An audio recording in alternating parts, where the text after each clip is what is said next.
Dobar dan ili dobro jutro, ovisi kako se osjećate danas. Dakle, evo, kolega me najavio, moje ime je Ivana Tiša, to je jedino što sad u ovom trenutku znate. A prije nego što ću se ja početi baviti sa temom danas, a to je rad u timskom radu i zapravo karakteristike i osobine koje bi ljudima trebale da budu, ajmo reći, pravi timski igrači, reći ću zapravo koje su moje kompetencije uopće da ja pričam o tome. Dakle, ja sam vam sad poduzetnik, dakle već nekakvih 8 godina. Prije toga sam radila 15 godina u korporacijama na različitim pozicijama, ajmo reći zadnjih par godina nekih 5 do 7 menadžerskim pozicijama. I isto tako sam educirala upravo o ovoj temi i bavila sam se isključivo prodajnim vještinama, komunikacijskim vještinama i leadershipom. Dakle, sve to što sam ja radila u korporaciji je mene zapravo nekako motiviralo da krenem i samostalno, zato što sam vidjela da ljudi u korporaciji s kojima sam radila, da su imali jako, jako dobre rezultate, posebno u prodaji i komunikacijskim vještinama, tako da sam ja odlučila prije XY godina krenuti u samostalne vode. Danas radim, dakle, samostalno i educiram ljude, odnosno bavim se savjetovanjem. I to ne samo savjetovanjem na osobnoj razini, nego i na ovoj poslovnoj razini. Dakle, radim i sa firmama, isto tako na individualnoj razini sa poduzetnicima kako da budu što uspješniji. Ono što ćemo danas proći je tema koja je izuzetno, izuzetno važna. Zašto? Zato što danas, što se tiče poslovnog svijeta, poslovna klima je takva da svi nekako kao težu da budu uspješni i nekako se bore za svoju poziciju. Ali šta je zapravo najvažnije u cijeloj toj priči? Istraživanja su pokazala da osim vizije i misije, da je timski rad jedan od najvažnijih poslovnih uspjeha firme. I isto tako je to jako vezano sa zadovoljstvom radnika koji radi u firmi. Dakle, šta je zapravo tu jako važno, čemu ću se ja danas baviti, na kojim bazama, koji su tu temelji? Ja se dosta bavim tom psihologijom poslovanja, što je jako, jako važno. Zašto? Isto tako su istraživanja pokazala da vam je za poslovni uspjeh 80% najvažnija psihologija. 20% utječu alati i vještine koje smo mi naučili tokom obrazovanja i života. Dakle, tvrtke prije nisu previše ulagale u radnike u smislu timskog rada, poslovne psihologije i obrazovanja i educiranja na tim razinama. To mi je postalo jako značajno zadnjih nekakvih 10-15 godina, posebno naravno to je došlo ranije u Americi. Kod nas to ide nekako stihijski, ali se isto lijepo počelo razvijati. Na kraju kraja vidim ja to i kroz svoj osobni primjer i sa klijentima s kojima radim. Šta je zapravo tu važno? Važno je da se osim te poslovne i opće kulture u firmi počinje raditi sustav timskog rada u smislu da svi radnici budu zadovoljni i da nema više te međusobne, ajmo reći, negativne kompetencije između njih. Ono što je važno reći, da smo mi dugo desetljećima učili, čak od vrtićke dobi, ajmo reći od vrtićke dobi nadalje, naučili smo različite uvjerenja koja nas zapravo ograničavaju, a to je da moramo biti najbolji u svemu, da moramo biti pobjednici, da moramo biti uspješni da bi uopće bili prihvaćeni u društvu. I šta se tu onda događa? Pošto nas niko nije naučio kako to raditi na jedan prirodan način, mi se počnemo jako baviti sa time da se borimo i sa ljudima i da postižemo uspjehe na različite načine. Često čujete u narodu da postoje ljudi koji bi čak prelazili, sad ću biti žargonski, ću se izraziti, preko leševa. Dakle, to nije dobro. To nije dobro. Zašto to nije dobro?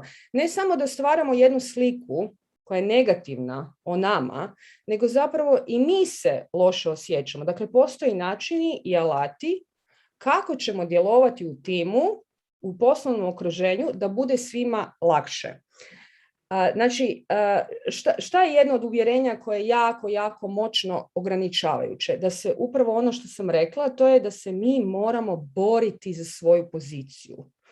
moramo jako puno ulagati energiju, moramo se puno educirati, moramo raditi od jutra do sutra i sve ostalo. A šta je zapravo najvažnije u cijeloj toj priči? Mi zaboravljamo da taj put koji mi vodimo, dakle koji djeluje na nas da ispunimo nekakav cilj, mi zaboravljamo da mi trebamo i uživati na kraju krajeva u tome.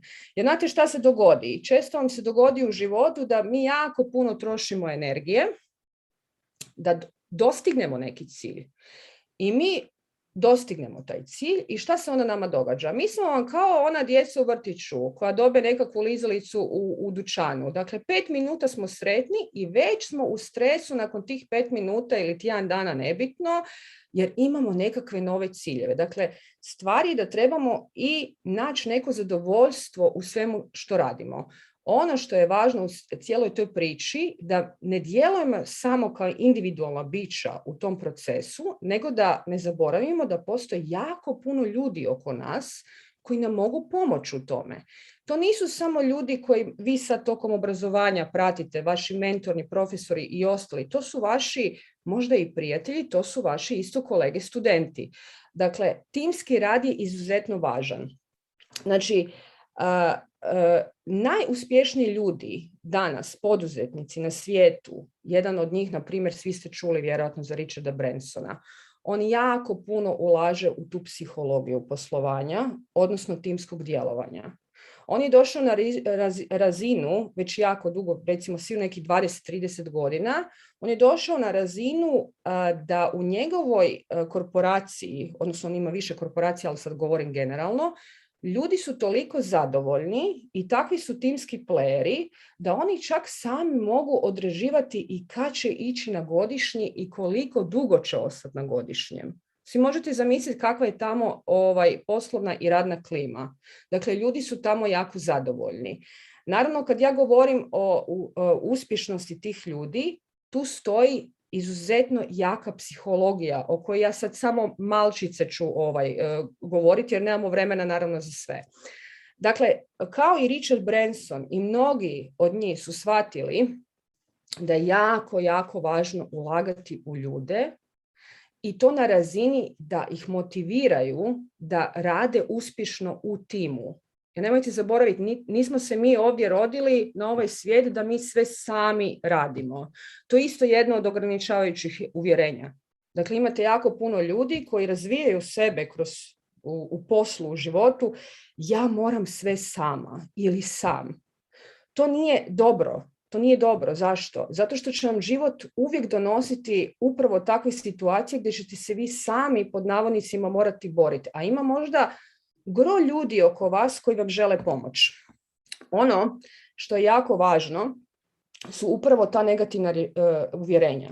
Dakle, sad kad bi vas pitala svako za sebe ovako da razmislite koja su to moja negativna uvjerenja koja mene mogu ograničavati. Naravno, ne bih htjela da to bude kao domaća zadaća, da se krivo ne shvatimo, ali to si možete ovako zapisati sa strane za jedan kasniji period, možda nakon ovog predavanja, kako god želite. Dakle, u svakom slučaju, htjela bih vam samo obratiti pažnju na to. Malo razmislite o sebi. Koja su to negativna uvjerenja koja ja imam o poslu, o poslovnom djelovanju i o razvoju sebe u poslovnom smislu. Ja ću vam nabrojati par koja su jako česta. Dakle, ovo sve što pričam vam je zapravo statistički dokazano. Jako puno ljudi se u svijetu bave tom poslovnom psihologijom. Jedno od uvjerenja je, na primjer, ja ne mogu, ja nisam dovoljno sposoban. Ako vi imate to uvjerenje, ja nisam dovoljno sposoban, šta će vam se dogoditi u životu? Vi ćete u životu najčešće privlačiti situacije koje će vam upravo dokazivati da niste dovoljno dobri, odnosno da niste sposobni. Isto tako, što se tiče poslovne klime, jako je važno kad radite i djelujete u nekakvom timu, sa ljudima, naravno, jer kažem, vrlo rijetki su ljudi, ja sad ne pričam o ljudima koji rade od kuće, koji su naravno programeri ili se bave isključivo na jednoj razini sa svojim, kako bi rekla, programima, kompjuterima. Ja govorim sad o ljudima koji djeluju u poslovnom smislu u timu. Dakle, često čujete ovako kada pričate sa nekakvim ljudima koji su stari, koji imaju nekakvo iskustvo, možete isto tako dokučiti koja su i njihova negativna uvjerenja. I moja preporuka je da malo pratite isto sebe, jesu li to i moja uvjerenja postala. To može doći iz kuće, to može doći iz škole, to su sve naučena ponašanja od odraslih ljudi. Dakle, ja ću vam reći jedan vlastiti primjer. Ja sam počela raditi vrlo mlada, dakle u svak sam počela raditi sa nekakvih 19,5 godina i što bi moja majka rekla za mene, nisam ništa znala osim kako se zovem i vlastiti JMBG. Ja sam došla u jednu korporaciju, počela sam raditi u osiguravajućim kućama i promijenila sam više osiguravajućih kuća, prvenstveno su to bile strane korporacije. I jedno od uvjerenja negativnih koje sam ja pokupila od svojih starijih kolega je bilo sljedeće. Ne možeš imati ovce i novce. Ne možeš imati sve. Dakle, ja bi vam bila u toj nekakvoj kuhinjici gdje su se stariji kolege skupljali i mi smo tamo svi zajedno jeli. U određenom nekom trenutku imate naravno pauzu od pola sata. Ja kako sam bila mlada, počela sam skupljati ta nekakva iskustva od njih, jer šta vam je najvažnije u poslu kad ste mladi i kad još nemate iskustva? Šta je meni pomoglo? Slušajte pametnije, iskusnije. Jako dobro možete procijeniti ko je uspješan i onda trebate samo gledati njihova ponašanja. Dakle, jer mi, mnogi, nismo živjeli u obiteljima gdje smo mogli pratiti šta znači biti uspješan u poslu, šta znači biti uspješan u timu i šta znači biti lider. Dakle, nemojte se ograničavati u smislu kad vidite da netko bolje nešto radi. To je jako veliki problem kod ljudi. Ljudi ili imaju zavist ili imaju ljubomoru i stvaraju jako velike otpore prema takvim ljudima. Ljudi imaju čak i strah prema autoritetima, to je jedan drugi dio priče. Dakle, ono što sam ja radila, što je meni pomoglo u početku kad sam bila tako mlada djevojka, sad imam dosta više godina, ali to je sad i nebitno. Dakle, hoću vam reći, pratite ljude oko sebe kako komuniciraju.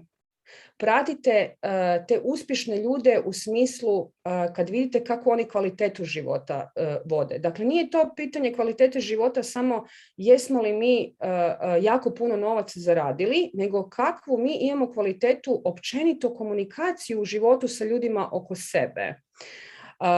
Vratimo se na ta negativna uvjerenja. Dakle, jedno od tih negativnih uvjerenja koje mene jako kočilo određeno vrijeme dok nisam to naravno riješila sama sa sobom, dok nisam to shvatila je, na primjer, ne možete imati ovce i novce. Šta je to značilo u poslovnom smislu? Šta su meni te kolegice starije htjele reći, što sam ja i povjerovala?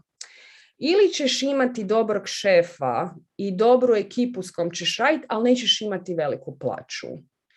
Ili obrnuto. Dakle, možeš ti imati jako veliku plaću, ali ćeš sigurno imati loše kolege, loš tim i jako ćeš se mučiti. Dakle, to je jedno uvjerenje koje mene jako ograničavalo. Šta se mi dogodilo? Ja sam zaista povjerovala u to. Zašto? Zato što sam ja vidjela da one tako djeluju. Ja sam vidjela, pa to mora biti istina. I šta se meni počelo događati? Meni se počelo događati prvenstveno kad sam bila mlada, naravno da ja nisam odmah krenula sa ne znam kakvom velikom plaćom. Sad kad bih vam rekla koliko mi je bila plaća prvo prije 22 godine, 23, mislim da bi svi umrli od smijeha, ali to je sad isto nebitno. Dakle, počela sam s nekom malom plaćom. I šta se meni počelo događati? Pošto sam ja njima vjerovala, ja sam počela imati probleme u timu. Dakle, imala sam stariju kolegicu koja me trebala mentorirati, koja je bila jako žustra, koja mi nije htjela pomagati, nije me htjela učiti. I ja sam smatrala kao da je to normalno. Aha, svi su takvi, pa to tako mora biti. I ja sam postala nekako vrlo samouka i snalažljiva. Dakle, jedna isto od karakteristika je da budemo fleksibilni i snalažljivi. nakon XY godina nekakve borbe u cijelom tom timu, ne samo u tom timu, normalno da sam ja i mijenjala timove, ja jesam stalno nekako napredovala, ali sam vidjela da imam dosta onako, kako bi rekla, problema u timu u smislu pomaganja jedni drugima, pa ta kompetencija, ja moram više napraviti, ja moram više prodat. Stalno sam bila u nekakvom energiji gdje se moram izboriti za sebe i to na težak način, na vrlo težak način. I onda sam shvatila kad sam počela raditi na sebi, naravno počela sam raditi na sebi jer sam prihvatila odgovornost da sam se ja dovela u te situacije. I onda sam vidjela koja su to sve uvjerenja mene ograničavala. Jedna isto od jako čestih tih negativnih stavova koje ljudi imaju u timu su vam zašto bi ja radio puno kad vidim kolegu ili kolegicu da radi manje, a ima više novaca. Dakle, to vam je isto jedno od ograničavajućih uvjerenja. Zašto? Zato što vi trebate gledati prvenstveno sebe. Znači, razvijati svoje vještine, svoja znanja i djelovati prvenstveno na individualnoj razini i kad ste tu stabilni, itekako vi možete isto jako lijepo djelovati u timu. Znači, loši su šefovi su uvijek katastrofa, jako puno imaju očekivanja. Kad krenete mladi, kao što sam ja sa tih 19,5 godina, kad krenete mladi, onda ćete čuti uvjerenje, to će vas okolina htjeti uvjeriti i nemojte se tu dati. Dakle, krene isto kao i meni. Ti si premlada, ne znaš ti još ništa, ti trebaš još jako puno učiti da bi postigla nešto. Naravno da je to istina, zato što ja kad sam počela raditi kao i vi, kad uđete u taj neki poslovni svijet, pa ne možemo svi sve znati odjednom. Međutim, to nije motivirajuće. Dakle, čim vidite u timu nekakvog lidera ili kolegu koji vam govori ti si mlada, nemoj ti to tako, aj šuti, sjedni, gledaj mene samo kako radim. Onda možete odmah prepoznati da je to osoba koja zapravo možda, kako bi rekla, ima izazova motivirati druge. Dakle, to je osoba koja očito ima nekakav svoj svijet unutar sebe koji nije baš motivirajuć i nemojte si dozvoljavati da takve osobe imaju veliki utjecaj na vas. Istina je da smo mladi kad krenemo, ali to ne znači da mi ne možemo. I šta se događa kad mi počnemo tako sebe razvijati? Pa ne možemo, pa ne znamo, pa mladi smo. Onda dođemo u nekakve, ajmo reći, srednje godine i uvijek će biti neko stariji. Jel tako? Uvijek će biti neko stariji i pametniji. Onda ćete od tih starih nešto isto slušati, ok, treba tebi još vrijeme. I znate šta se onda dogodi? Dođete u nekakve godine, to zaista takvo iskustvo sa jako puno ljudi, dođete u neke godine gdje pređete, radite već i par desetljeća i šta se onda događa? Sad si star.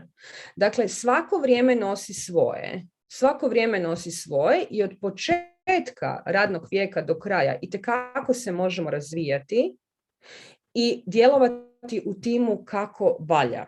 Ono što bi sad krenula je na tu temu konkretnu koju sam navela da bi s vama danas prošla su osobine. Osobine ljudi koji djeluju u timu i osobine koje su vrlo pozitivne i osobine koje vam mogu pomoći kako da budete uspješni ne samo u timu, nego općenito u svom poslovnom okruženju. Dakle, jedna od stvari je upravo ovo što sam već počela pričati, samo sam ja to počela pričati sa druge strane o negativnim uvjerenjima, je zapravo suprotnost, a to je imati pozitivan stav. Pozitivan stav je jako važan.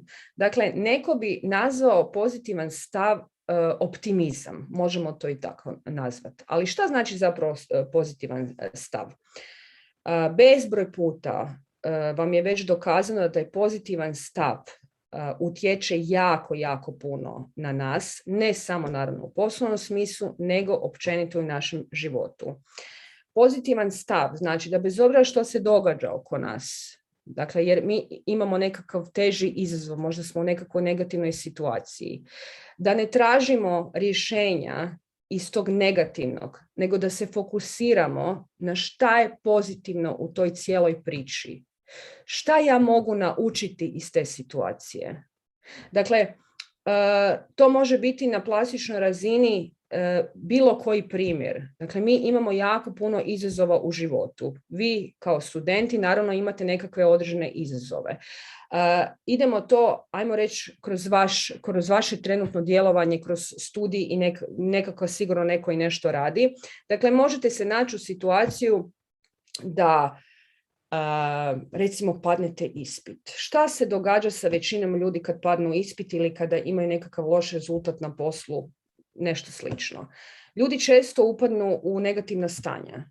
Dakle, ljuti su, mogu biti anksiozni, mogu biti tjeskobni zbog toga i sve ostalo. To su sve nekakve, ajmo reći, prirodne reakcije. Znači, nećemo mi bježati od nekakvih negativnih reakcija i najgore je kada potiskujemo takve reakcije i emocije. To nije dobro za nas jer u jednom trenutku će to izletiti van na nekoj drugoj razini. Ono što vam želim reći je, jako je važno da ne ostanemo preplavljeni sa tim negativnim mislima, reakcijama. Dakle, možete svakodnevno sebe provjeravati, ok, šta ja mislim sad o tome? Jer meni je ovo ok ili nije ok. Dakle, ako dođemo u situaciju, na primjer, da padnem ispit za koji sam se jako, jako trudila, prva, naravno, reakcija će biti nekakva negativna. Dakle, kažem, to može biti ljutnja, na kraju krajeva mogu se ljutiti na samu sebe, isto tako mogu biti ljuta i na nekog profesora. No, činjenica je, uvijek je važno pitanje kako ja sebi sad tu mogu pomoći. I ako ja ostanem u tom negativnom stanju, šta to meni može pomoći? Kako ću ja rezultat dobiti ako ću ja prebacivati, na primjer, odgovornost sa tog profesora? On mi je kriv, nije me dobro naučio ili on je bio, ne znam, ustao na lijevu nogu i šta god. Dakle, šta je tu jako važno? Učiti iz tih lekcija. Šta sam ja sad zapravo tu dobio? Aha, ok, rezultat je pao sam ispit ili nisam dobro napravio nekakav projekt na poslu, nebitno. Ok, idem analizirati cijelu tu situaciju na pozitivan način, tražiti pozitivne strane u svemu tome. Koje pozitivne strane mogu biti? Pa možda se mogu raspitati sa drugim kolegama, pa će mi neke kolege pomoći da shvatim gdje je bio moj bug u svemu tome. Dakle, ne možemo tražiti rješenja iz problema. Znači, to je jako, jako važno za vaše djelovanje u životu. Ako se mi fokusiramo konstantno na to negativno, mi ćemo imati taj negativni stav u životu. I gdje mi možemo dospjeti? Dakle, jedna od stvari koju vam lako mogu preporučiti da se sjetite kad ste u tim nekim situacijama, uvijek se sjetite da s kojom god namjerom mi nešto radimo u životu, mi ćemo imati takav rezultat. Dakle, ako ja radim neke stvari iz ljutnje ili, na primjer, iz očaja, kakav ću ja rezultat imati? Pa imat ću očajan rezultat. Dakle, taj pozitivan stav se ne može naučiti u smislu da ću ja sad sjediti ovdje i sad ću ja sebi pričati te new age priče, što bi ja zvala, ja sam dobro i sad ću ja od jednog trenutka biti dobro. Ne, nego se trebamo vratiti, analizirati sebe, šta je to negativno u nama i ti neki postupci koje mi možemo reprogramirati na kraju krajeva i početi djelovati nekako mirnije i staloženije. Ne biste vjerovali koliko je zapravo, što se tiče pozitivnog stava, i to je jako važno u timskom radu. Imate jako puno ljudi koji poznate, koji vam djeluju pozitivno, koji vam djeluju da su zadovoljni sa sobom u životu, a imate isto ljude koji upoznate svakodnevno. Vidimo takve ljude koji djeluju nekako negativno, koji nisu baš nešto dobre volje. Ima jedno istraživanje koje je radio jedan veliki strateg, zove se Robin Sharma, on je jedan od vodećih stratega u leadership psihologiji. On je radio istraživanje šta vam pozitivan stav u smislu samo ljubaznosti, osmijeha može donijeti u vaš život, posebno ne samo naravno na privatnoj razini, nego sad pričamo o poslovnoj razini. Dakle, isto postoji jedno istraživanje, sad ću vam reći što je pozitivan stav, šta radi samo osmijeh. Amerikanci su vam radili jedno istraživanje i stavili su u prodajni kanal, dakle napravili su 2 skupine. I jedna skupina vam je pričala, prodavala je taj nekakav proizvod, nebitno koji, onako, kako bi rekla, bez nekakvog osmijeha, bez nekakve dobre volje, pustili su ih da rade šta hoće. U drugoj grupi su stavili, motivirali su ih da se samo osmijehuju. Dakle, kad pričaju, da samo imaju osmijeh na licu. Šta se dogodilo? Naravno, istraživanje na kraju su pokazalo da ljudi koji su samo imali taj osmijeh, koji su bili vrlo ljubazni, koji su govorili hvala, molim, da su imali puno bolje rezultate u prodaji. Dakle, pozitivan stav u životu, posebno u tom poslovnom djelovanju, je jako, jako važan. Jedna od sljedećih stvari, druga ta stvar koja mi je važna, je prihvaćanje i poštovanje različitosti. Ja vam mogu reći na osnovnom iskustvu da je to jedna stvar koja vam zaista može pomoći u životu. Opet govorim, sve što govorim ovo vezano za posao, to vam vrijedi i za osnovni život. Svjetski poslovni lideri često naglašavaju kako zapravo je njihov ključ uspjeha da zapošljavaju ljudi koji su drugačiji od njih. Zašto je to tako? Pa Simon Cowell, vjerojatno ste čuli za Simona Cowella, jedan od lidera u toj diskografiji, odnosno imate talent show i sve ostale. Znači, to je čovjek koji stvarno je veliki, veliki lider i ogroman biznismen. Dakle, što je on rekao? On je rekao da njemu uopće nema smisla da ljude koje će zaposliti u timu, svojem timu, da misle kao on. Zašto bi on imao ljude koji misle kao on? Pa to njemu nije od interesa. Zašto? Pa zato što ako zapošljava isključivo ljude koji su slični kao on, dobit će identične ideje koje bi i on imao. Dakle, on namjerno zapošljava ljude u timu koji su različiti. Prvenstveno, zašto je to kod njega moguće? Pa zato što čovjek prihvaća različitosti i prihvaća da netko može misliti drugačije od njega i da to drugačije nekad njemu donosi puno bolje u životu nego što je on mislio.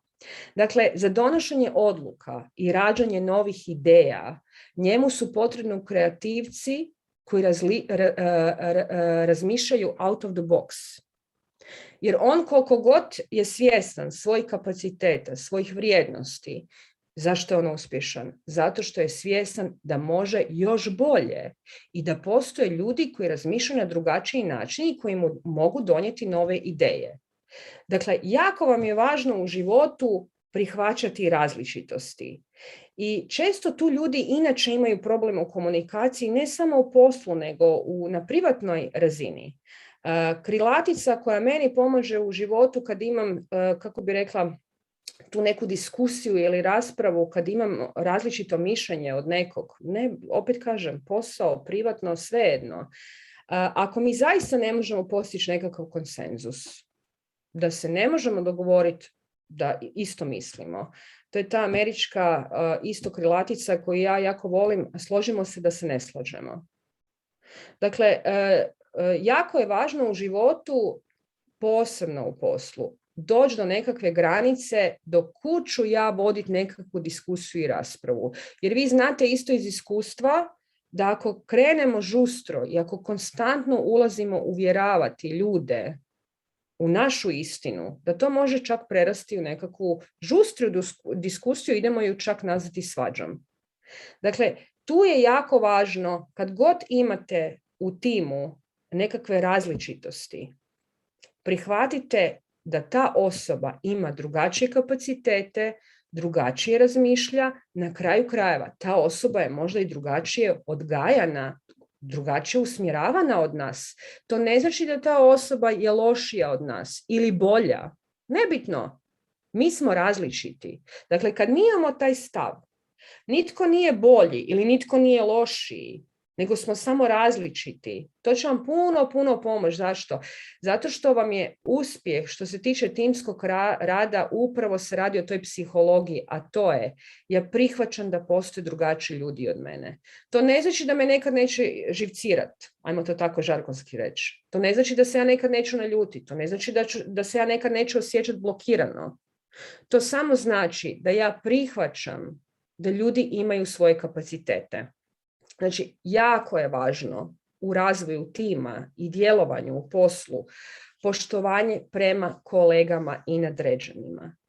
Poštovanje ne mora nužno značiti ja se slažem sa svime što moj šef govori i ja se slažem sa svime što moj kolega govori. Ne moram se slagati, ali imam poštovanje. Dakle, to je jako etička ta smjernica, vrlo je važna ta etička smjernica koja vam može pomoć. Dakle, nije to nužno vezano uz slaganje, to je jako važno da razgraničimo, nego uz etičke smjernice. Isto tako, ako mi ne poštujemo druge u timu, kako ćemo misliti i očekivati da će nas poštovati? To vam je sve kao jedan bumerang. Ako ja konstantno imam otpora prema svojim kolegama u timu, mislim da su ograničeni u nečemu, mislim da su spori, da ne znaju raditi svoj posao, ja ću stalno biti ili ogorčena, na kraju djelovat ću sa negativnom energijom u timu. Dakle, to mi neće donijeti dobre rezultate. Poštovanje je zaista jako važno. Isto tako, idemo dalje na jednu treću smjernicu, a to je smanjivanje očekivanja. Očekivanja u poslovnom svijetu su vrlo visoka. To je ono što smo rekli na početku, od nas se očekuje od manjih tih nogu, od vrtićke dobi, da budemo super u nečemu. Znači krenemo, ja sam super nacrtao još od vrtića, pa će već neki roditelji misle da će biti slikari. Dakle, jako su velika očekivanja na nama. I zašto mi onda razvijamo ta očekivanja od samih sebe? Upravo zato što smo djelovali u nekom okruženju isto kao djeca i gledali smo zapravo te odrasle ljude koji imaju očekivanja i od nas. Budi dobar u školi, imaj sve petice, budi izvrstan u sportu. Imate jako puno roditelja, možda vi imate tako osobna iskustva, koji nisu ništa drugo prihvaćali od djeteta osim nekakvih petica i da budu vrhunski, na primjer, u sportu. To je jedan jako velik teret koji se, kako bi rekla, stavlja na nas kad smo djeca, jer mi smo zapravo samo djeca i hoćemo biti slobodni i igrati se i ispunjavat ćemo nekakve svoje obaveze, ali kad naučimo da naši roditelji i okolina, to kasnije ide škola i neki drugi ljudi u našoj okolini, kad naučimo da se jako puno očekuje od nas, šta onda mi zapravo radimo sami sebi? Krenemo u očekivanja prema samim sebima. Znači, mi sami očekujemo nekakva čudesa od nas samih. I tu se povezuje to prihvaćanje različitosti. Kada zapravo prihvatimo tu različitost u karakterima, u timu, sad pričamo naravno o timu, tada smo sposobni smanjiti očekivanja i prema kolegama. Uvjerenje kako bi svi trebali raditi jednako je jako sputavajuće i ograničavajuće. Jer to nije moguće. To jednostavno nije moguće. Nije moguće raditi na isti način kao i drugi. Ja ću vam isto to reći kroz plastičan primjer šta se meni dogodilo, jer ja sam imala to uvjerenje, odnosno kad sam vrlo mlada počela voditi timove. Ja sam imala svoje nekakve određene kapacitete. Dakle, zato sam i brzo napredovala kao mlada. Dakle, vrlo sam brzo kopčala i bila sam, ajmo reći, nekakav prirodni talent za prodaju. I razvijala sam čak i samostalno nekakve i alate i osim što sam se bavila i operativom. Ja sam dobila zadatak da ne da oformim tim, nego ja sam dobila već nekakve ljude koji su radili u toj korporaciji i ja sam njih sad trebala voditi u nekakvom djelovanju.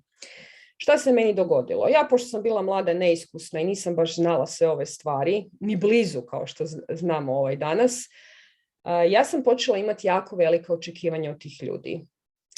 Ja sam zapravo zahtjela da ti ljudi rade kao ja. To su neki ljudi mogli pratiti, znači ja sam imala tim od 10 ljudi, dvojih su bili na vrlo visokoj razini što se toga tiče, ostali su bili, ajmo reći, prosječni. Meni nije bilo nikako prihvatljivo da oni rade prosječno. Ja sam imala ogromnih očekivanja. Šta se počelo događati? Počelo se događati nakon nekog vremena da su ti ljudi počeli iskazivati nezadovoljstvo. Naravno, ja iskazujem svoje nezadovoljstvo prema njima, dakle zašto ovo nije napravljeno u roku, ja sam ta koja je postavljala rokove, ja sam postavljala rokove isključivo prema vlastitim mjerilima. To nije dobro. To nije dobro.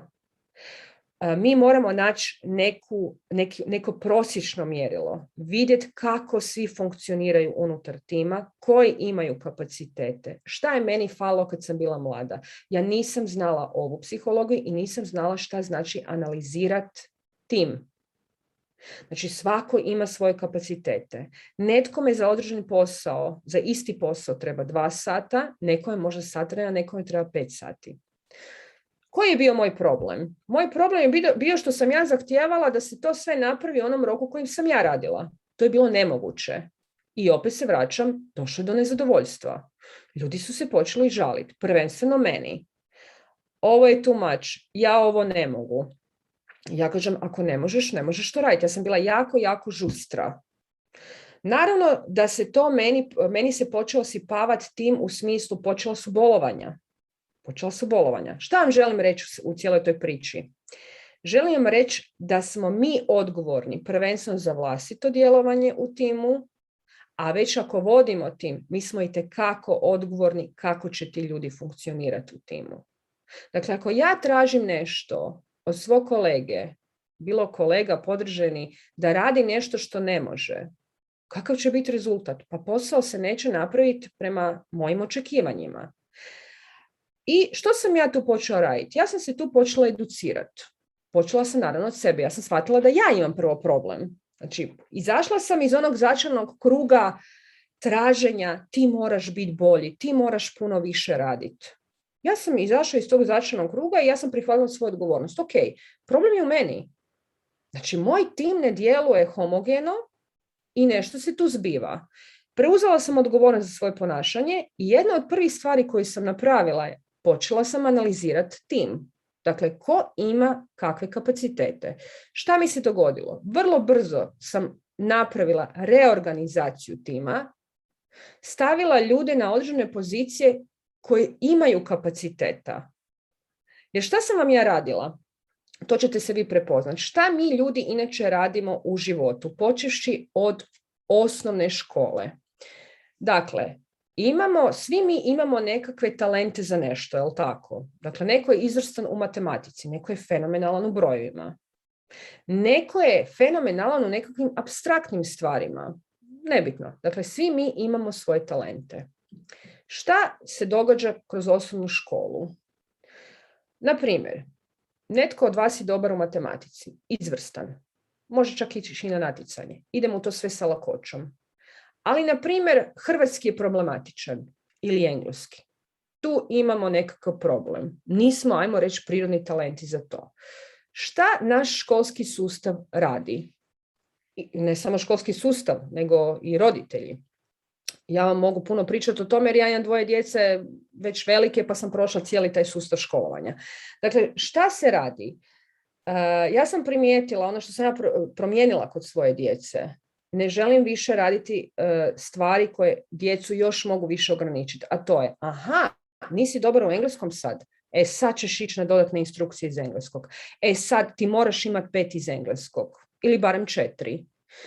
I šta onda radimo? Svu tu energiju koju dijete može zapravo uložiti da bude još bolji matematičar jer u tomu super ide, forsira se na nešto što niti možda ne voli, niti mu baš ne ide dobro. I šta se događa? Dijete postane frustrirano.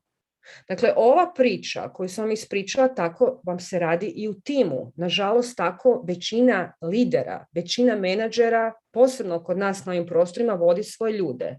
To sam ja radila kao mladi menadžer. Dakle, zahtijevala sam od ljudi da svoju energiju ulože tamo gdje im ne ide baš. Umjesto da sam ih stavila na neke druge pozicije gdje su bili, ajmo reći, malo više od prosječnih. Kad sam ja to shvatila, ja sam napravila ono što sam rekla, full reorganizaciju i ljudi su počeli djelovati u timu puno jednostavnije. Počeli su raditi posao koji im više leži. Dakle, ako netko nije za komunikaciju s klijentima, Znači šta sam ja recimo gledala, to možete sve kod sebe provjeriti u čemu ste dobri, a u čemu možda niste baš nešto. Ne nešto u smislu da ste loši, nego puno ste bolji u nekim drugim područjima. Daću vam primjer. Imala sam osobu koja na customer service na telefonu, žena je bila sa svakim klijentom duže od 10 minuta na telefonu. Šta to znači? To znači da se jako puno vremena troši na telefonski razgovor sa klijentom. Vrijeme je novac, to si zapamtite. Dakle, gdje god ćete raditi, posebno u korporaciji, sve vam se mjeri. Znači, to vam danas, ja bih vam rekla da je danas to još, kako bi rekla, još žustrije, upotrijebit ću žargonski brutalnije nego prije 15 godina, odnosno 10 godina, ali itekako se možemo svi dobro snaći u tome. Samo kad bi slijedili nekakve smjernice, čak i ove uske smjernice koje vam ja danas predstavljam. Dakle, ako netko na telefonu gubi više od 10 minuta, sad si vi izračunajte koliko on može klijenata obraditi dnevno. To je vrlo mali postotak klijenata. A šta sam ja radila? Ja sam išla tu kolegicu educirati, pa htjela sam joj, čak sam sjedila nekad kraj nje, pa sam joj suflirala šta treba govoriti. Dakle, to nije dobro. Šta je dobro? Dobro je. Aha, moj problem je što sam ja stavila osobu na poziciju tamo gdje možda nije, gdje se ne osjeća ugodno. Možda će ona raditi nešto bolje. Čim sam ju maknula sa telefona i stavila u operativu na nekoj drugoj razini, žena je procvjetala. Što je jako važno u svemu tome? Podrška u timu. Podrška u timu. Dakle, kad vidite da netkome nešto ne ide dobro, na primjer na faksu, šta se isto događa? Ja to gledam na nekakvoj, kako bi rekla, svakodnevnoj razini u životu i dan danas mi je zaista nejasno kako su ljudi zatvoreni za pomaganje drugima. Zig Ziglar isto nije više s nama, ajmo reći, na ovom svijetu. Čovjek je rekao davno, on je isto bio fenomenalan strateg. On je rekao ovako: ako hoćete pomoći sebi da budete uspješni, prvenstveno pomognite drugima isto tako. Ne možemo očekivati da ćemo dobro funkcionirati u timu ako ćemo gledati isključivo samo sebe. Ne možemo, jer nismo mi došli ovdje razvijati se samostalno, na individualnoj razini. Mi smo se došli ovdje razvijati kroz različita iskustva. A kako možemo proći ta iskustva? Kroz ljude. Dakle, zaista vam mogu reći, meni je to u životu jako puno pomoglo. Povezivanje s ljudima. I nebitno jer se nama neko sviđa u našem timu ili ne. To nam neće pomoći. Neće nam pomoći. Znate šta ljudi rade i dan danas? To je fascinantno. Znači, prvu pauzu kad imaju, nažalost, neki imaju više pauza u danu, ja ih nisam imala, ljudi samo sjede i tračaju ko je šta radio, ko je šta rekao. Dakle, to vam ne pomaže u životu. Nego kako da ja ovu situaciju iskoristim da meni bude ok i da ja funkcioniram sa zadovoljstvom unutar tima. Jako je važno, opet se vraćamo, prihvatiti da postoje različiti karakteri, ali sve polazi od nas. Ono što je jako važno da radite na tim vlastitim kapacitetima. Dakle, vlastitim kapacitetima ulagati u svoje znanja, u svoje vještine.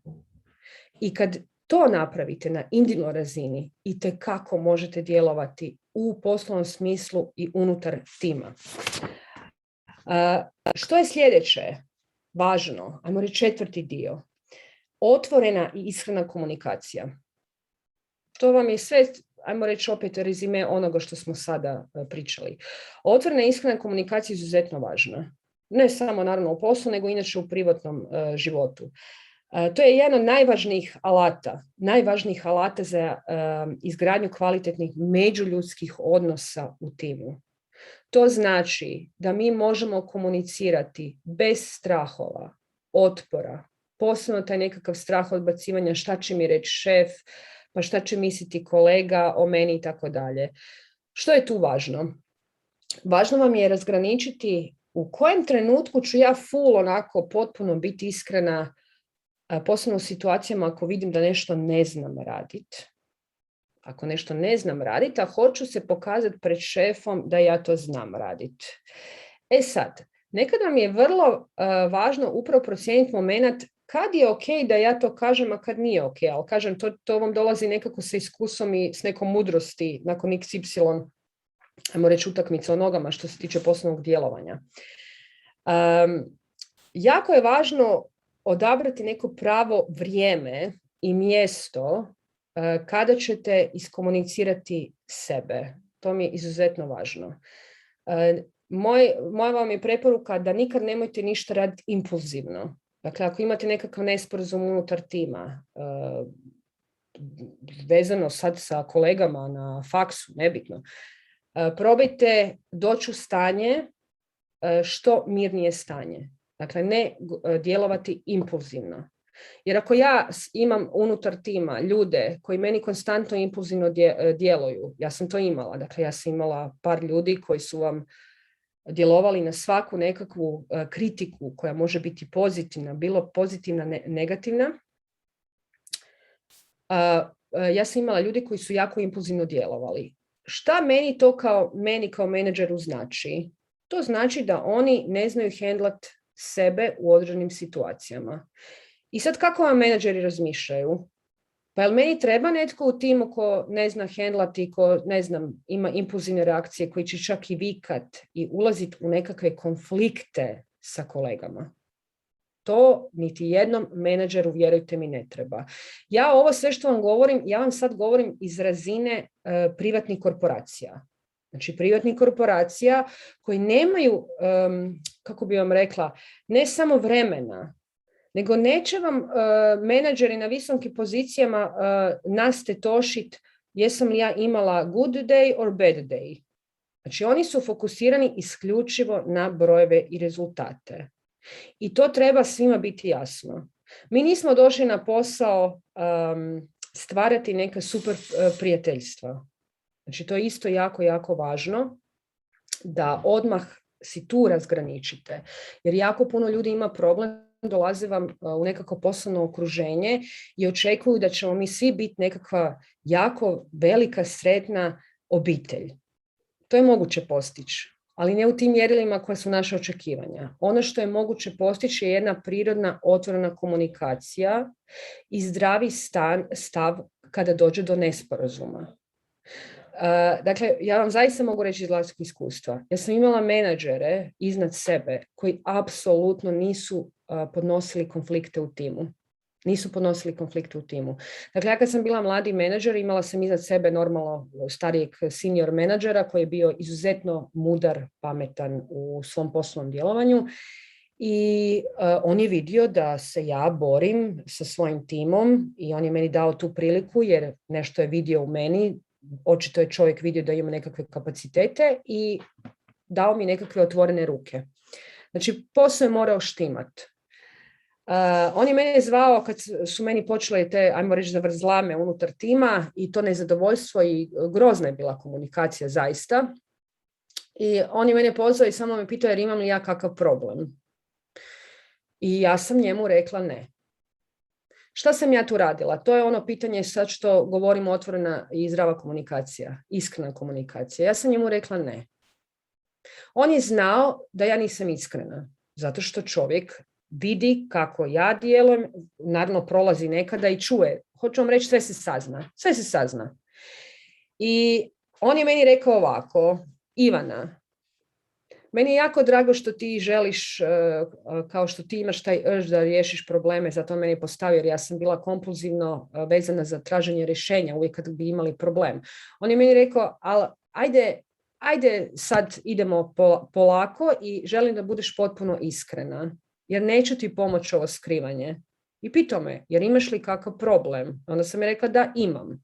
Šta se zapravo meni dogodilo? Meni se dogodilo da je on meni pomogao riješiti određene probleme i uputio me zapravo na koje stvari ja trebam poboljšati kod sebe. Da sam ja uporno njemu govorila, ne, ja nemam nikakav problem, sve je super, sve je divno i krasno, Vjerujte mi, ja ne bi dobila tu podršku. Zapravo šta sam ja napravila sa tom iskrenom otvorenom komunikacijom na koju me on motivirao jer je bio izvrstan menadžer. Ja sam dobila da je čovjek mene doslovce, kako bi rekla, u nekim stvarima držao za ruku i pokazao mi šta znači voditi ljude. I što se dogodilo nakon određenog vremena? Sa svim tim reorganizacijama, zapravo tom poslovnom psihologijom koju ja upražnjavam već ne znam koliko, 20 godina, dakle, hoću vam reći, došlo je do promjene unutar tima. Isto tako, to ne znači, želim reći isto tako, ne želim da mislite da se svaki čovjek može promijeniti. Ne može se promijeniti. Neki ostanu tamo gdje jesu, sa svojim kapacitetima. Neki ljudi su morali otići iz tog tima, jer uporno nisu htjeli se prilagoditi određenim stvarima. Bez obzira što smo mi njima nudili ili nismo nudili, ljudi su tjerali svoje, kako bi ja rekla, bili su vrlo inatljivi i htjeli su se dokazati da su oni u pravu. To mi je isto jako važna preporuka. Djelovanje u timu može biti vrlo uspješno ako procijenite svakog tog čovjeka na nekakav zdrav, objektivan način. Pustite priče jer se ta osoba vama sviđa karakterno ili ne. To vam neće pomoći u poslu.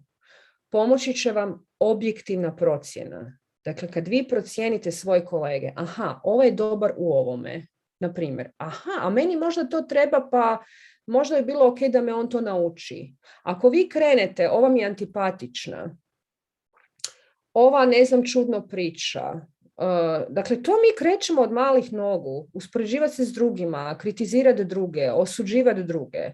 Ako nastavite to raditi u poslu, neće biti dobro niti vama, niti ekipi s kojom radite. A posebno će se to primijetiti, to će biti primijećeno od strane vaših nadređenih.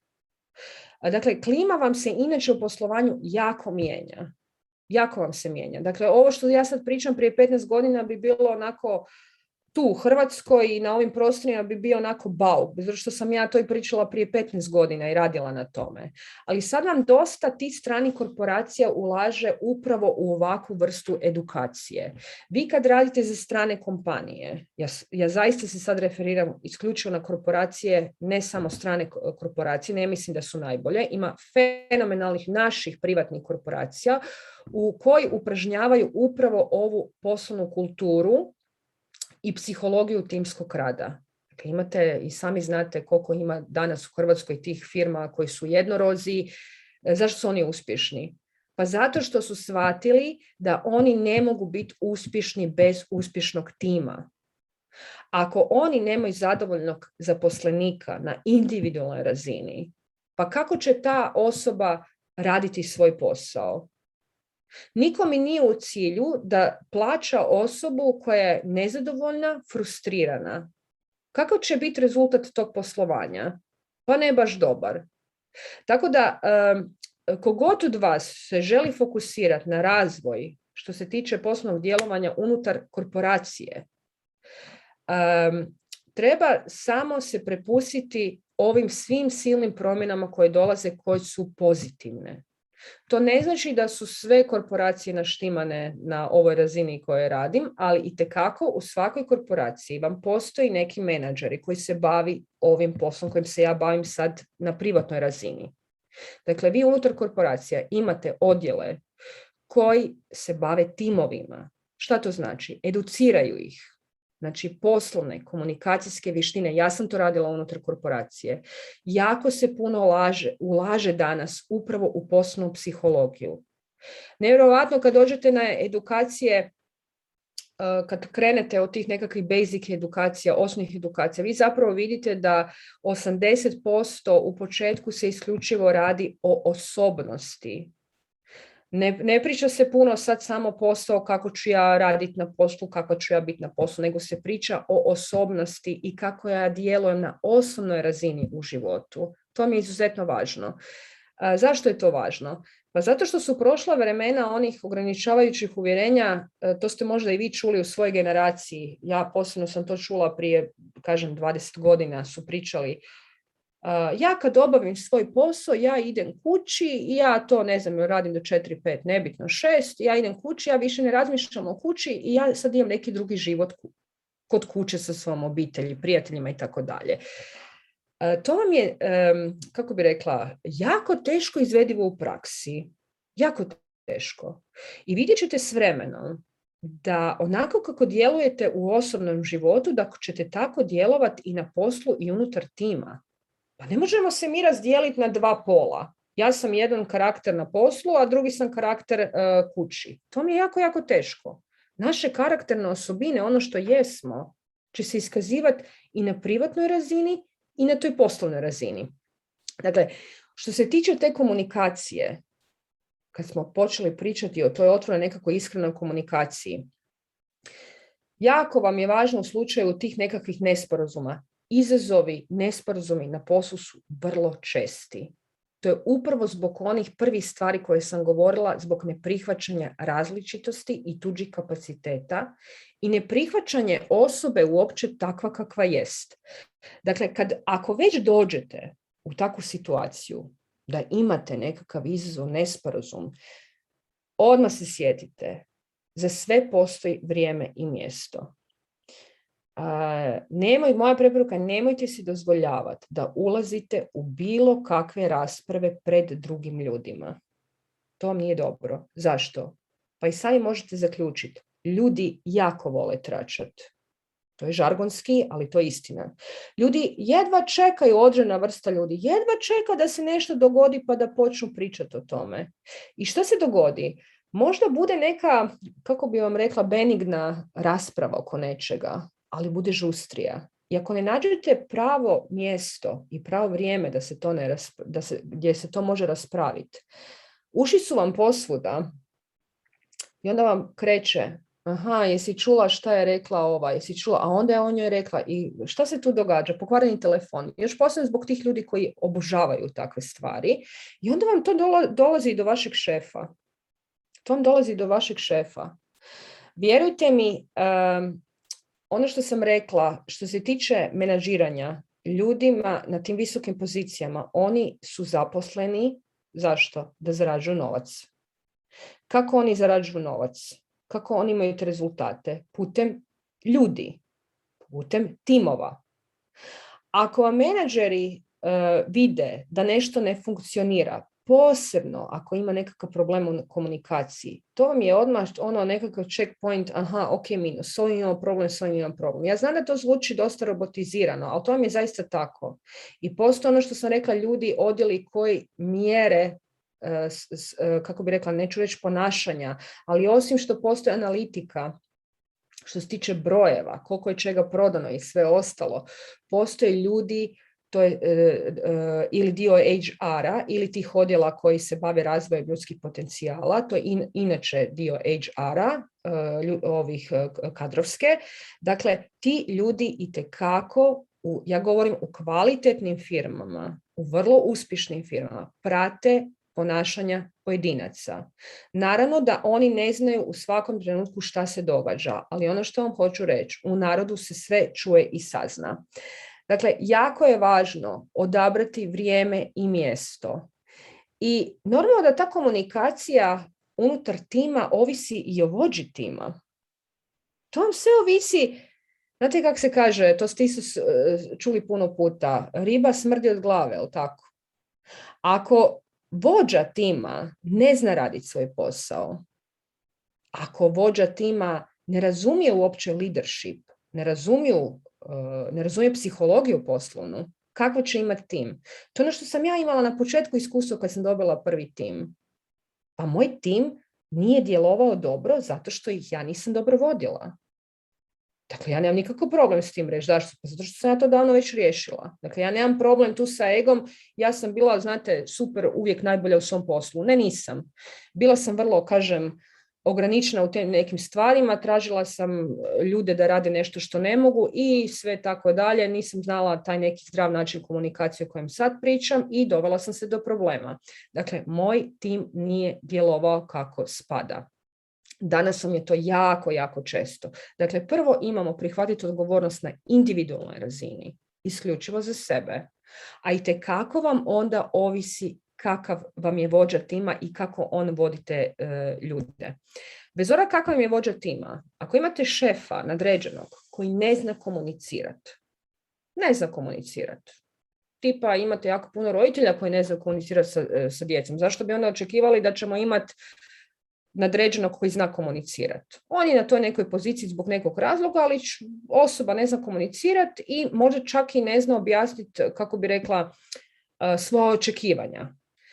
To se i meni znalo događati. Ono što je jako važno je upravo podrška unutar tima. Tu tim može jako puno napraviti. Ako vi niste sa svojim timom ok, kako ćete vi iznijeti taj posao? Kako ćete vi iznijeti zapravo i nemogućnost komunikacije sa svojim nadređenim? Dakle, nevezano jer vas dvoje u timu, jer vas 5, 10, 15. Ako je većina homogena i ako si želite pomoć i podržavati, bez obzira kakav vam je šef, vi to možete iznijeti. Nakon određenog vremena itekako se sazna ko je šta napravi i ko je šta iznio. Dakle, ja sam imala 2 godine u jednoj situaciji, u jednoj firmi situaciju da ja uopće nisam imala šefa, on nije bio tehnički šef, znači na papiru. On je sjedio u svom uredu, on nikakve veze nije imao s nama, nikakve. Niti nam je davao zadatke, pazite, on čak nama nije ni davao zadatke. On se bavi nekim svojim poslovima, dobije tu nekakvu funkciju, nebitno. Čovjek sjedi u svom uredu i to je to. Šta smo moj tim i ja napravili? Dakle, mi smo svi bili na istim razinama. Svi na istim razinama. Mi smo održavali samostalno između sebe sastanke. Mi smo brainstormali kako ćemo napraviti sve da ovaj posao štima. Jer mi smo vidjeli da od našeg šefa nema koristi. Ali šta je nama pomoglo te 2 godine? To homogeno djelovanje. Bez obzira što je bilo nekakvih različitosti karaktera, mi smo se prihvatili i naš je cilj bio da mi funkcioniramo. Zašto smo mi htjeli funkcionirati? Pa zato što smo htjeli doći zadovoljni na posao. Dakle, uvijek se pitajte, je li cilj dolaziti na posao sa grčem u želucu ili da ste zadovoljni? Jer kad posao štima, kad je komunikacija unutar tima ok, onda vam je život puno kvalitetniji. Dakle, sjetite se samo sljedeće činjenice uvijek. Mi većinu vremena u danu provodimo na poslu. Većinu vremena. I sad zamislite tu situaciju da ja ne funkcioniram unutar tima i da se ja svađam sa, kolegom i da mene nešto smeta. Dakle, to je disaster. Što bi rekla, been there, done that. Probala sam to. Vjerujte mi, to ne funkcionira. Dakle, jako je važno naći nekakav modus koji će vama odgovarati unutar tima. Nekad vam je puno lakše kada imate taj nekaj nesporazum, kažem, bilo u prijateljstvu, u radu u timu, u poslovnom djelovanju, nekad vam je puno lakše kad slušate nekakve kritike. Na primjer, dogodi vam se i šef vam nešto vas kritizira u smislu negativne kritike, pa nisi ovo napravio, pa zašto je to ovako, zašto je to onako, pa vam kolega nešto kaže. Samo dišite duboko i sjetite se sljedeće, možda je u pravu. Možda je u pravu.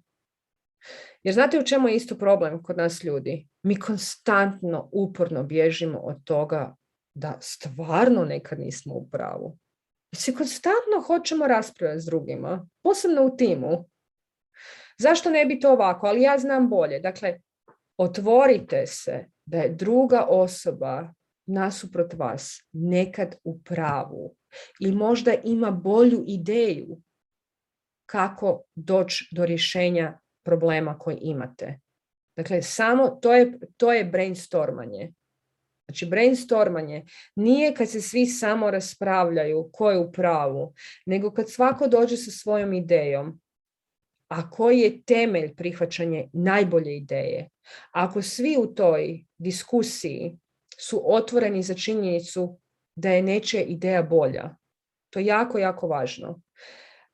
Kad smo mi svjesni zapravo vlastitog neznanja, bez obzira na znanje koje imamo, mi možemo jako, jako puno postići. Dakle, znam svoju vrijednost, znam koliko znam u ovom trenutku svog života, ali itekako sam svjestan ili svjesna da imam jako puno toga još za naučiti. Ja vam to isto govorim iz osobnog iskustva. Bez obzira na iskustvo koje ja imam sada, ja sam itekako i dalje svjesna da mene čekaju neka nova iskustva, neka nova znanja. Ja radim svoj posao, ali itekako mi se s vremena na vrijeme dogodi da ja nešto naučim novo. Ja čak nešto naučim novo i od svojih klijenata. Koja je zapravo poanta svega toga? Pa da svi učimo međusobno jedni od drugih. Svi učimo međusobno jedni od drugih. Nebitno koliko imamo godina, nebitno koliko imamo doktorata, fakulteta ili ne znam što, edukacija, ali kad smo zaista otvoreni za primanje informacija, vjerujte, bit će vam puno jednostavnije. Ono što je sljedeće važno u cijeloj ovoj priči, zapravo to je rezime, je upravo što smo više puta napomenula, a to je to podržavanje, to peti taj korak u stvaranju nekog homogenog timskog rada vam je podržavanje kolega. Znači to uporno naglašavam, jer je to zaista jedna od jako važnih stvari.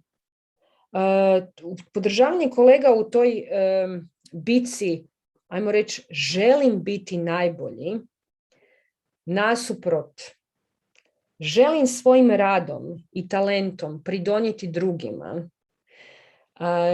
Često zaboravljam da je definicija uspjeha uživanja, da je to definicija uspjeha uživanja u radu, a ne samo postizanje rezultata. Dakle, to je onaj dio koji sam rekla na početku. Mi itekako možemo djelovati u tom, kako bi rekla, koracima ka stvaranju cilja u nekakvoj borbi. Mučimo se.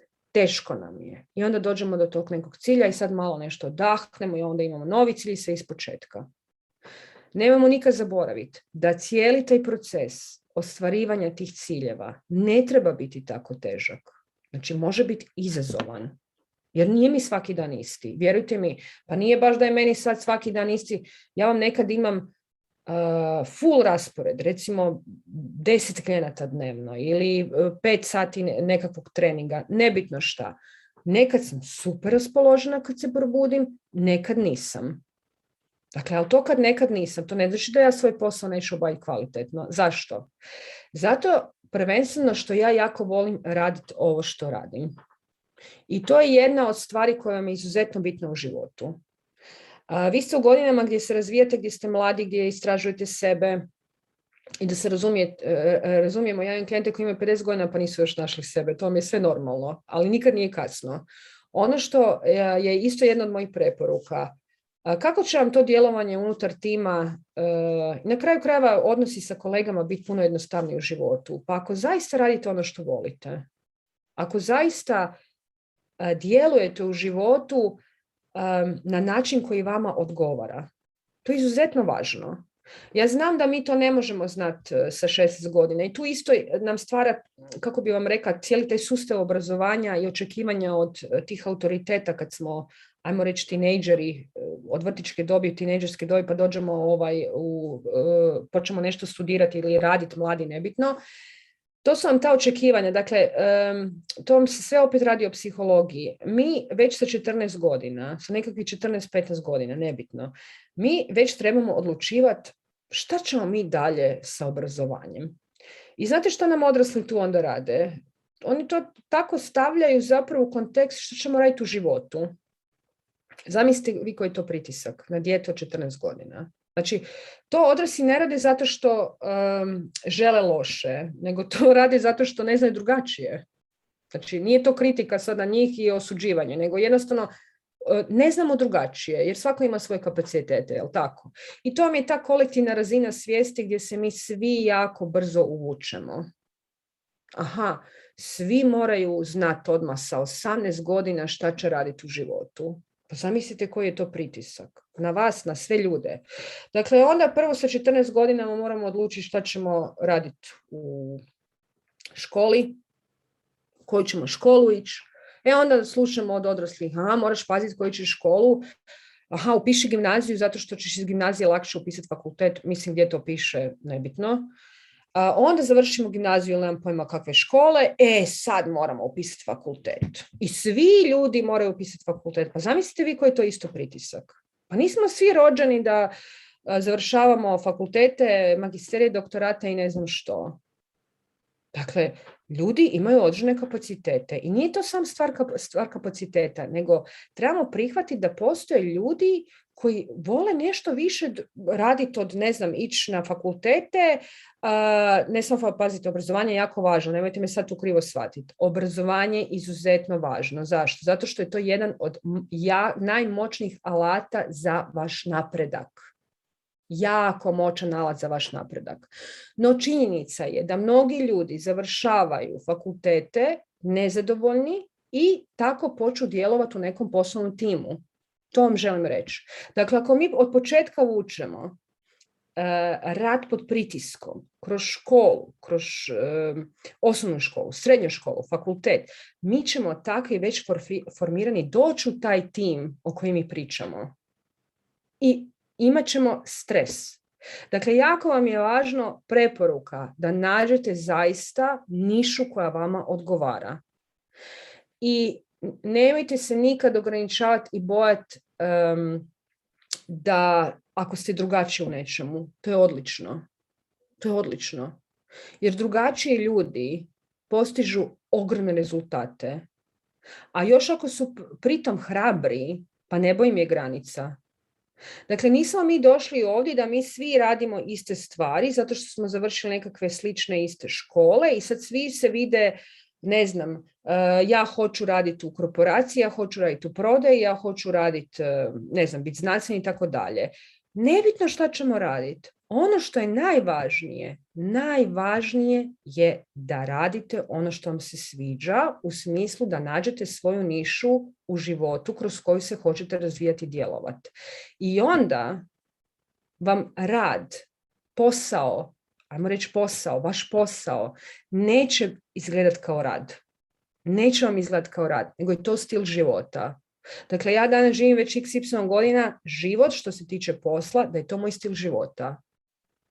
Dakle, to nije ja moram sad sjediti, ja moram imati 800 klijenata, ja moram zarađivati novce i tako dalje. Kako je moj put krenuo? Moj put je krenuo. Da, ja jesam bila 15 godina u korporaciji. Ja sam čak i uživala tamo. Stvarno je bilo super. Imala sam užasno puno izazova jer sam vrlo mlada napredovala i to je bio ogroman pritisak na mene. I zbog svega toga ja sam bila na rubu burnouta. Dakle, to vam isto želim reći. Vi kao mladi možete jako puno toga prevenirati. Ne morate prolaziti moj taj nekakav put ili ne znam nečiji put. I ovo što gledamo, odrasle, te nekakve autoritete koje vam govore, morate jako puno se mučiti, morate puno raditi. Da, mi trebamo educirati se i trebamo raditi. Pa neće nam uspjeh doći ako sjedimo na krevetu, vjerujte. Znači, vjerujte mi, znate kako ja imam neki klijente, meni kažu klijenti, ja sam tako dobar prema svima, ja, ne znam, meditiram se ili molim 4 sata dnevno, ja zaista imam, nekad mi tako ljudi dolaze, pa ja ne znam zašto se meni ništa ne događa u životu. Zašto se meni ništa ne događa u životu? Onda ja samo pitam, pa jesi ti mogao, ili što se tiče posla, pa jesi otišao recimo na portal Moj posao pa malo gledao šta ima od poslovnih prilika? Pa neće nam prilike doći kucat na vrata. Pa neće mi posao doći, aha evo vam, hoćete raditi ovaj posao? Ne, mi se moramo potruditi. Znači moramo se potruditi prvenstveno kroz edukacije. Znači imamo formalna obrazovanja, isto imamo tako i dodatna obrazovanja. I na kraju se onda počnemo razvijati u tom timu. Dakle, u životu, isto kao u timu, je jako važno upravo ta 5. točka, podržavati ljude oko sebe, podržavanje kolega. Znači, kao što nam je za privatne odnose, sjetimo se samo koja nam je jedna od najvažnijih stvari da mi djelujemo u nekakvim obiteljima i prijateljskim odnosima, da imamo dobre i zdrave odnose. Pa to vam je jedna od najvažnijih stvari je razumijevanje i podrška, je li tako? Dakle, šta to sad znači? Idemo to samo plastično usporediti pa ćete vidjeti da je isto. Ako se ja nešto loše osjećam, probudim se tako, ne znam, neraspoložena, nebitno. Hoće li meni u životu pomoći ako, ne znam, meni moje dijete ili suprug dođe i kaže, ma daj, ajde, šta ti tu nešto, digni se, nemoj dramit, ustani, odradi to što moraš, pa neće mi to biti baš motivirajuće. Zašto? Pa prvo, svako ima pravo na nekakav loš dan. Svako ima pravo napraviti nešto što nije u skladu sa nekakvim ciljevima. Jer kažem opet, nismo se rodili kao savršeno biće koji u svakom trenutku sve znaju. Zato je bitno prihvaćanje kapaciteta i tih različitosti. Dakle, šta meni može pomoći u tom trenutku? Ok, jel ti mogu kako pomoć? Znači, na primjer, dođe, ne znam, neko iz obitelji, jel ti mogu ja kako pomoć? Pa možda i možeš. Tu je važan isto segment, prihvatiti pomoć.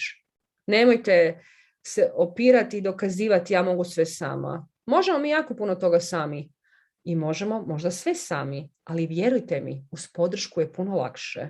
Puno lakše. I onda ja samo prebacim, ajmo reći, neku odgovornost možda na neke ukućane u obitelji i meni je već dan lakši. Tako vam je i u timu. Kada vidite nekoga da mu treba pomoć, kao i vi između sebe, kolege, studenti, nemojte zadržavati informacije za sebe. To nije dobro za nikoga, niti za vas. Šta će se tu dogoditi isto? Pa evo, moj mlađi sin ide 3. razred srednje škole.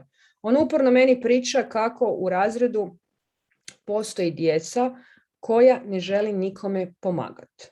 Znači, on ide u jednu tehničku školu, bavi se programiranjem i oni imaju te radioničke vježbe. Vi imate isto različitih vježba, vjerojatno na fakultetu, nebitno. Kod vas je više, ajmo reći, teorija, ali sigurno imate nekakvih vježba. I šta se događa? To mi je inače tako u životu. Ja jako puno radim tu sa djecom i pričam o tome. Zašto? Zato što želim im pomoć i usmjeriti da budu uspješni i zdravi ljudi. Prvenstveno zdravi i sretni ljudi. I samo takvi mogu biti uspješni, da se razumijemo. I šta se događa? On meni uporno govori, mama, ja ne razumijem zašto taj jedan, ne znam, dečko ili dva u grupi, oni su podijeljeni u grupe u 7, nešto jako dobro zna i on nikome neće ništa reći. Nikome ništa neće reći. Ja kažem, Jakove, ti ne možeš njega mijenjati. Znači, on je takav kakav je. Nema smisla se ljuti, zbog toga on je bio ljuti tako. I šta se dogodilo? Sjedio je kraj njega na nekoj drugoj vježbi taj dečko. I moj sin je bio jako dobar u toj vježbi, a ovaj dečko nije bio dobar u tome. I sad, taj dečko iz silnog stresa se počeo naguravati mom sinu i prepisivati ono što je on radio. Mene je jako zanimalo šta će mi moj sin reći šta je napravio. Ja sam ga pitala, ja kažem, šta si ti napravio? Kaže, ja sam mu dao da prepiše. Ja kažem, bravo. To nije bio test, da se razumijemo, to su bile vježbe. Ja kažem, bravo. Šta je meni bilo tu važno? Da on nije sada na istoj toj valnoj duljini kao taj dječak. Jer ja ne želim, ako se neko loše ponaša, da moj sin primijeni to ponašanje za dalje. Dakle, jako je važno podržavati kolege.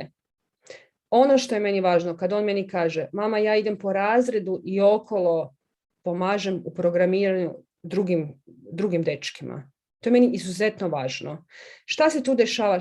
Šta se može razviti? Kako se može razvijati ovaj drugi dečko? Nažalost, on će dobiti isto neku stigmu. Dakle, bit će možda omražen u društvu, ne želi pomoć. Zna se da ne želi pomoć, a i kako će tražiti pomoć kad njemu treba. Dakle, inače mi to ljudi baš ne volimo, je li tako? Dakle, razmislite o sebi, o svim ovim stvarima, koliko sam ja podržavajuć prema drugima. Koliko sam ja otvoren da pružim podršku drugima. Jer se ja dovodim u situacije možda da baš nekad ne želim dati nekome nešto, neku informaciju ili skriptu ili nešto. Jer me neko naljutio vezano za to. Dakle, malo razmislite o sebi kako vi djelujete unutar svog tima sa kolegama, sa prijateljima i na kraju krajeva unutar obitelji. Dakle, hoću vam reći ovako, jako je bitno uvijek razvoj na individualnoj razini, početi sve od sebe.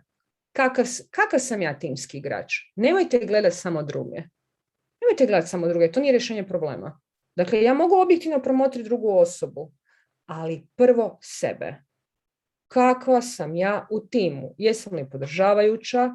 Jel dajem informacije? Jer očekujem da drugi rade kao ja? Jer mi diže triggeri možda neki neradnici ili možda neki koji, ne znam, žele se predstaviti na način koji zapravo nisu takvi kakvi jesu. Dakle, razmisliti o sebi. To vam je prvi početak. I onda, kad postanete objektivni prema sebi i kad te neke karakteristike koji su unutar vas možda ograničavajuće, kad ih reprogramirate, kako bi mi to rekli, kada ih promijenite u pozitivne stavove, i tekako ćete imati puno uspjeha. I tekako ćete moći vrlo biti objektivni, a ne impulzivni. Sjetite se, najvažnije u životu je promatrat. Promatrat objektivno, ne emotivno involvirani.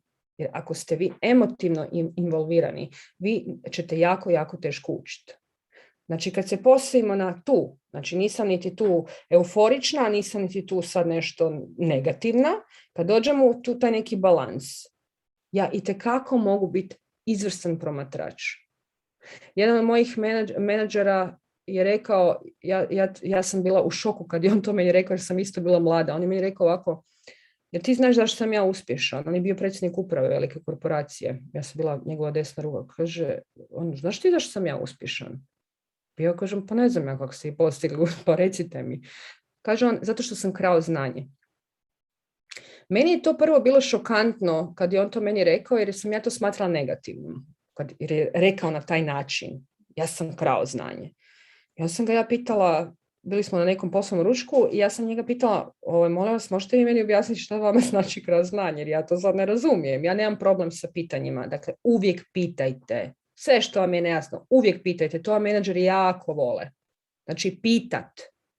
Šta to znači? Ja sam spreman ili spremna učiti. I to je to što on meni htio reći. On je krao znanje, on je sebe uvijek okruživao sa ljudima koje je smatrao pametnijima, boljima u nekim segmentima. I on je okupio odličan tim. Odličan tim.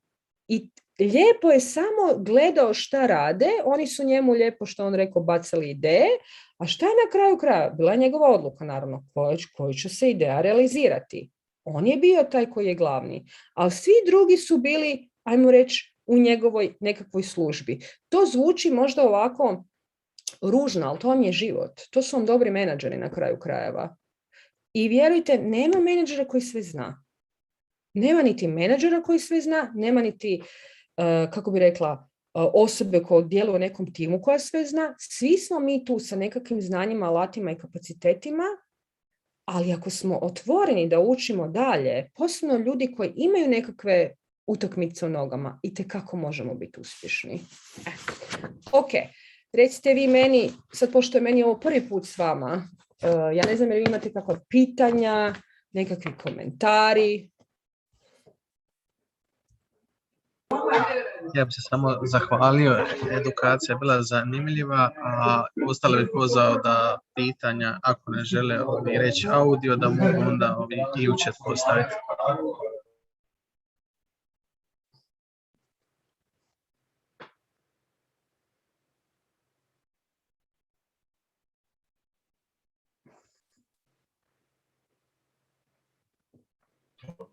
S obzirom da nema pitanja, onda je očito samo bilo sve jasno. Evo, čak ima i nekakvih posljednjih komentara što je meni jako sam zahvalna na tome, zato što ljudi baš ne vole komentirati, posebno kad su na Zoomu i online. Dakle, inače, ja sam održala jako puno predavanja osobno i onda mi je puno lakše raditi s ljudima i to bude više interaktivno. Ovako ja ne vidim vas, znam da ste tu, ali vas ne vidim. I onda ja kažem, onda upadnem u mod, pa pričam, A zapravo nekad mi se na predavanjima, naravno neko digne ruku, pa volim interaktivna predavanja. Nadam se da nisam bila suhoparna, volim, kako bi rekla, plastične stvari stavljati u kontekst nekakve teorije, a vi ako ćete imati bilo kakvih pitanja, možete me naći na webu pod mojim imenom, prezimenom, imam svoju web stranicu i možete mi se uvijek javiti. Dakle, uopće nije nikakav problem. Ja vas sve jako puno pozdravljam i želim vam puno uspjeha i na faksu i u daljem nekakvom poslovnom djelovanju, ali prvenstveno vam želim da budete zadovoljni, da radite ono što vam paše i da budete sretni. To vam je najvažnije u životu, a sve drugo o tom potom.